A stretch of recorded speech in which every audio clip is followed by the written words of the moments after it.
بسم اللہ الرحمن الرحیم نحمدہ ونصلی ونسلم علی رسول الکریم اما بعد فاعوذ باللہ من الشیطان الرجیم بسم اللہ الرحمن الرحیم۔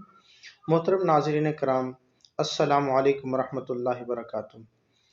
آج میں ایک بڑے اہم مسئلے کی طرف آپ لوگوں کی توجہ دلانا چاہتا ہوں کہ ہمارے معاشرے کے اندر نماز جنازہ کے بعد دعا مانگنے کے لیے دو طبقے ہیں۔ ایک دعا مانگنا جائز سمجھتا ہے اور ایک جو ہے وہ اس کو سرے سے بدعت ہی کہتا ہے۔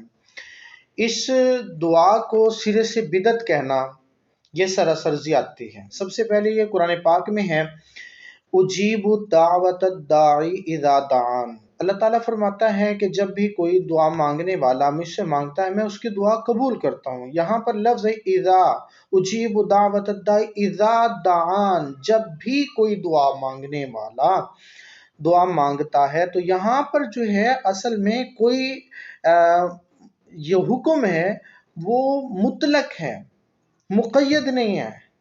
جب آپ چاہیں، جس وقت چاہیں، جہاں چاہیں، جیسے چاہیں، جب بھی دعا مانگیں گے اللہ دعا قبول فرماتا ہے۔ یہاں پر یہ نہیں ہے کہ مقید کر دیا گیا فلاں وقت میں مانگو، فلاں وقت میں نہ مانگو، اور فلاں وقت کے لیے جائز ہے، فلاں وقت کے لیے جائز نہیں ہے۔ اذا، جب کبھی، when ever, what ever, where ever, who ever, جب بھی کوئی مانگتا ہے اللہ تعالیٰ اس کی دعا قبول فرماتا ہے۔ تو لفظ یہاں پر اذا آیا ہے۔ جنازے سے پہلے مانگنے والے ہوں یا جنازے کے بعد مانگنے والے بن جائیں، قبر میں دفن کرنے سے پہلے یا قبر میں دفن کرنے کے بعد، آپ صبح مانگ رہے ہیں، شام کو مانگ رہے ہیں، رات کے وقت مانگ رہے ہیں، دن کے وقت مانگ رہے ہیں، پہاڑوں پہ کھڑے ہو کے مانگ رہے ہیں، زمین پہ کھڑے ہو کے یا زمین کے نیچے جا کر مانگ رہے ہیں آپ، تو لہٰذا ہر حال میں ہر وقت دعا مانگی جا سکتی ہے۔ اور اس کے بعد دوسری بات یہ ہے، یہ تو قرآن کا حکم تھا، اب حدیث نبوی میں ایک حدیث مبارکہ ہے، سنن نبی داؤد میں 3199 حدیث نمبر ہے، فرمایا کہ اذا صلیتم علی المیت، جب تم میت پر جنازہ پڑھ چکو، فاخلصوا له الدعاء، پھر اس کے لیے خالص دعا کرو۔ اب اس میں دو بحثیں ہیں۔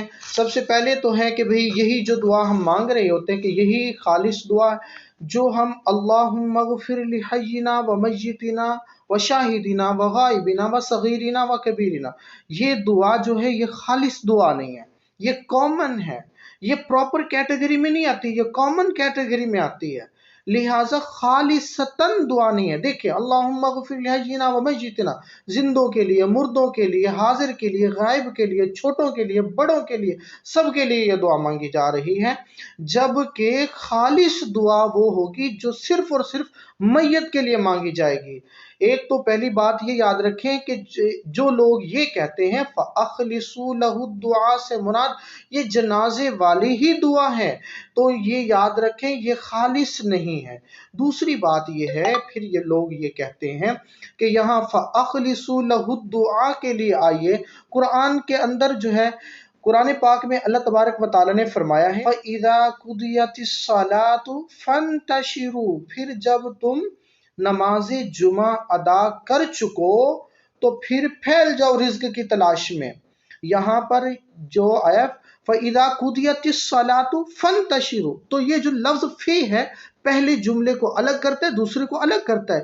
فی، پھر، پس، یعنی پہلے والی چیز الگ، دوسرے والی الگ۔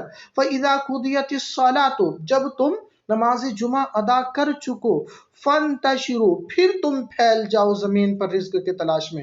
اور اسی طرح فَإِذَا طَعِمْتُمْ فَانْتَشِرُوا، میرے محبوب کے پاس جب تمہیں دعوت کے لیے بلایا جائے، دعوت کھانے کے بعد فرمایا فَانْتَشِرُوا، پھر تم چلے جاؤ۔ یہ نہیں کہا گیا کہ دعوت کھاتے ہوئے چلے جاؤ یا نماز جمعہ ادا کرتے ہوئے، نماز پڑھتے ہوئے چلے جاؤ، نہیں، نماز ادا کرنے کے بعد جاؤ، دعوت کھانے کے بعد جاؤ۔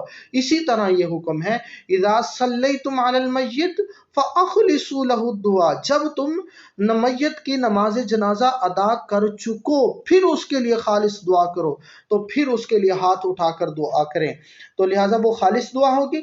اب آئیے آپ کو یہ پھر مزید آپ کی کنفیوژن دور کرتے ہوئے ایک اور میں حدیث مبارکہ پیش کرنے لگا ہوں۔ حاکم المستدرک کی حدیث نمبر ہے 1330 اور عبداللہ بن ابی اوفا سے روایت ہے، اور یہ فرماتے ہیں کہ ان کی بیٹی کی